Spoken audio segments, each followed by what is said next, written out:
Strain of Falcon. Today we're going to talk about the face of the Sphinx. Who is the face of the Sphinx? Now it all goes back to 2.5 million years ago. There was a young pharaoh.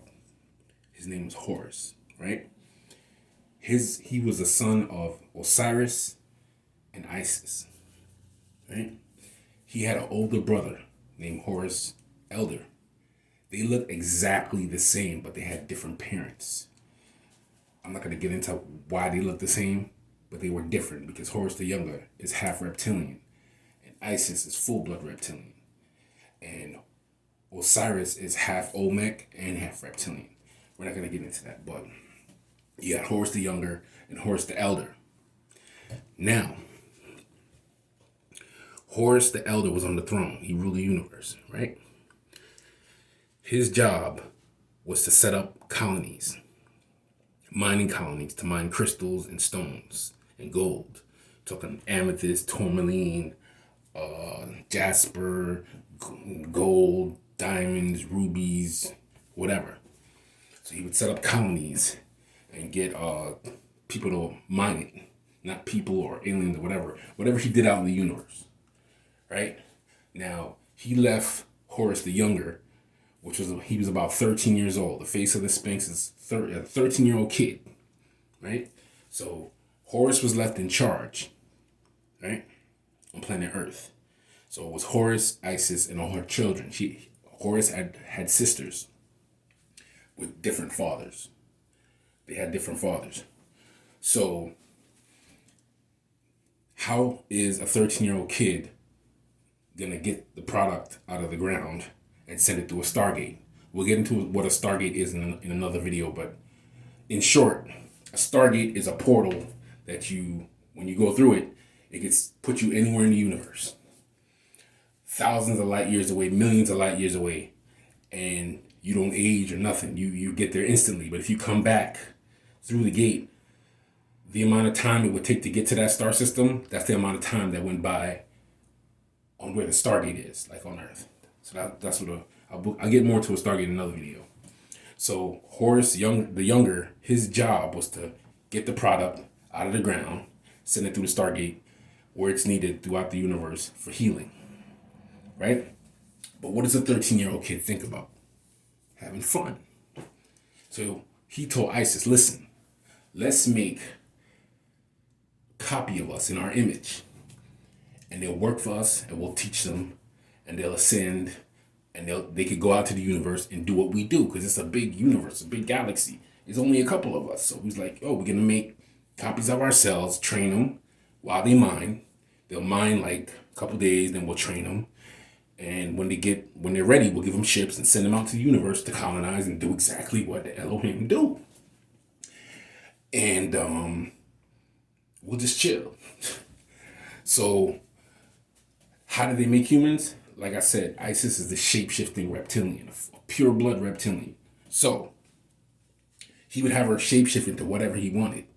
If he wanted a humanoid with slanted eyes, or blue eyes, or green eyes, dark skin, or white, or Indian, whatever, because she could shapeshift. She could change her DNA instantly because she has a magic watch, right?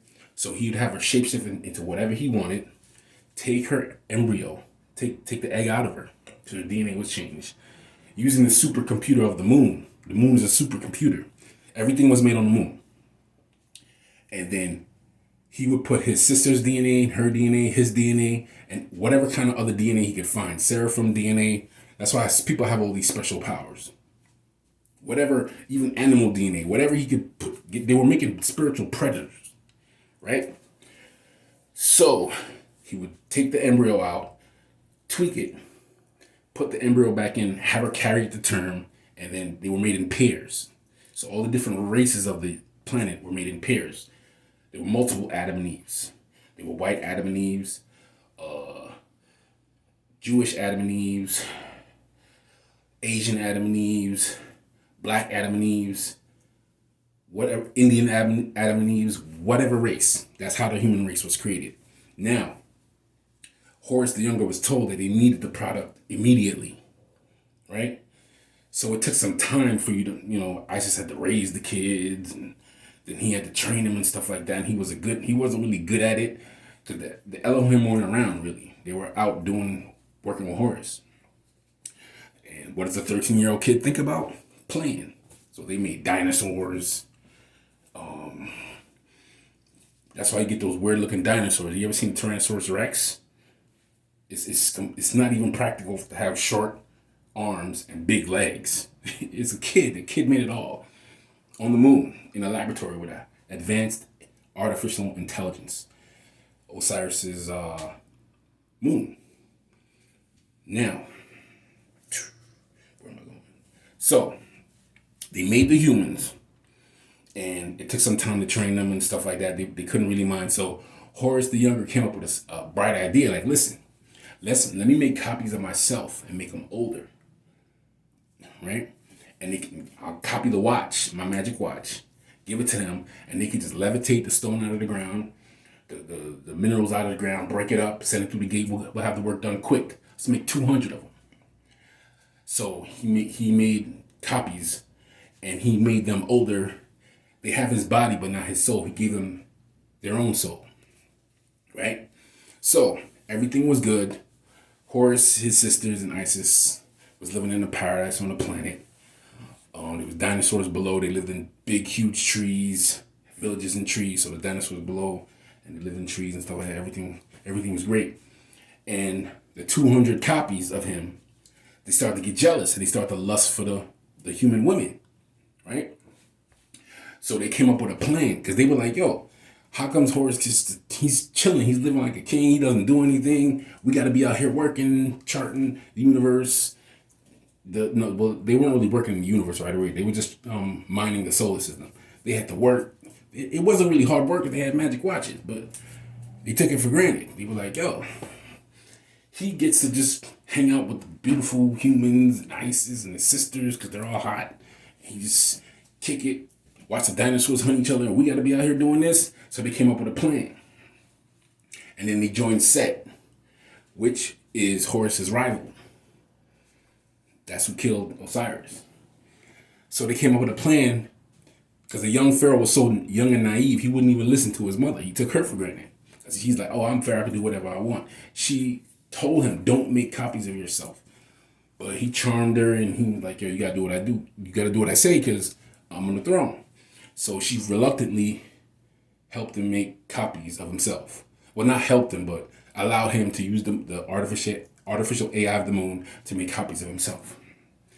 Now, they came up with a plan and pushed Horus the Younger into a Stargate while he was mining the minerals. Right? They basically seduced the humans, started telling them forbidden knowledge that they weren't ready to know yet. And they turned against him and pushed him into a Stargate. Now, where did he go when he entered the Stargate? Far away, probably 250,000 light years away. So when he got pushed in, when he came out, 250,000 years had went by on Earth. So his whole life changed in an instant, right? He was looking around for his family when he came out. The world was in shambles. There were giants because his clones started mating with the humans, and because of his DNA, Osiris, he's able to regenerate. His clones had the same DNA, so when they mated with the humans, their DNA just grew out of control, and that's how you got your giants. So the planet was infested with sorcery, giants, werewolves, vampires, everything from those movies, man. It was not made up. The planet was just horrible, right? So Horus found out what happened to his sisters. During the rebellion, they locked all his sisters and Isis in a room. So they just tried to perform a ritual, which brings them within an inch of their life.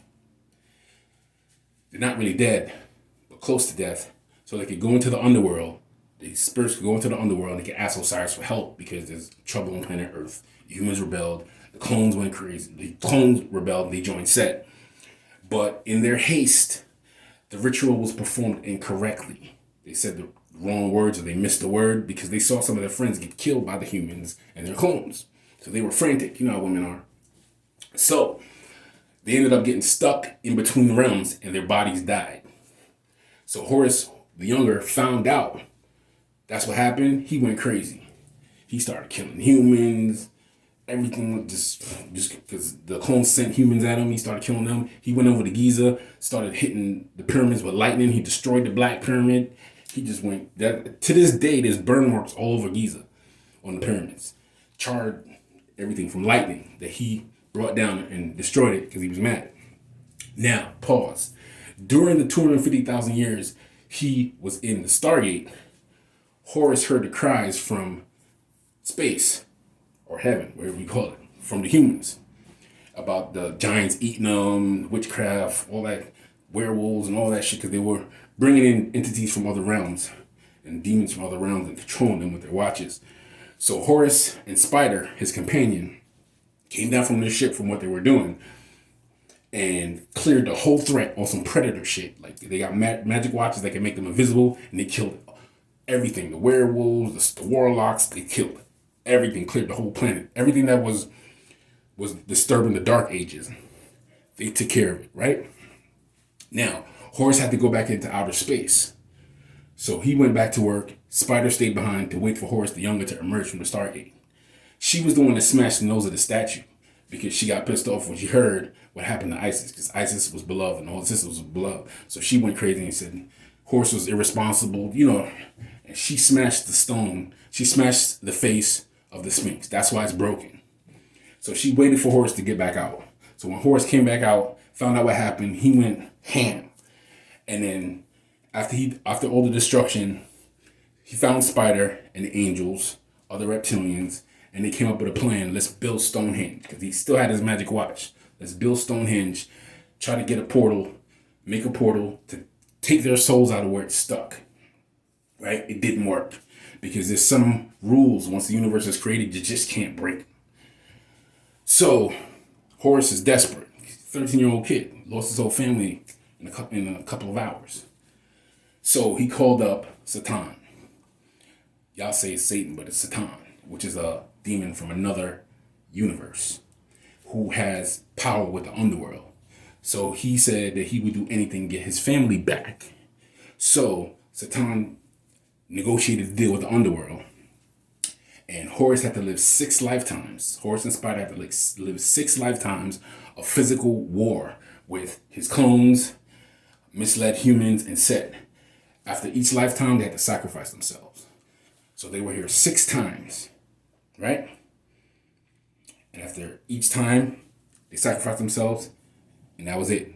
On the 6th time was the last time. He was granted temporary usage of his magic watch. That's why all the miracles in the Bible happened, right? When Yahshua had his watch, because he incarnated as Yahshua. Yahshua was given his watch. He was able to do all the miracles that he did. Walk on water. He had control over the elements, and so on and so forth. And he gave up the watch and sacrificed himself. The war was won 2,500 years ago. They beat him every single time consecutively, right? They won. Horus the Younger and Spider won. So in different incarnations, he was Quetzalcoatl, Yahshua, King Solomon, Ranjit. Yeah, those are some of the incarnations. We're gonna get into that in another video. I'm just giving you the broad story. So in this lifetime, it's only supposed to be spiritual war, where he takes the souls of his adversaries in spiritual war. What is spiritual war? I told you in the other video. His clones run this system, fallen angels, right? They have their foot and hands in religion. That's it. So he's here, and that's the battle that's going on now. I'm Horus the Younger. My older brother lurking around in the spaceship with the Elohim. We trying to hunt them down. But that's the broad story of the Sphinx. That statue is 2.5 million years old. The face of the Sphinx is the yin and the yang, both good and evil. They're all the same because of a mistake that a young pharaoh made in making copies of himself and giving them free will. So the face of the Sphinx got us in this mess. It's gonna get us out. It's stranger than fiction, man. It's stranger than fiction.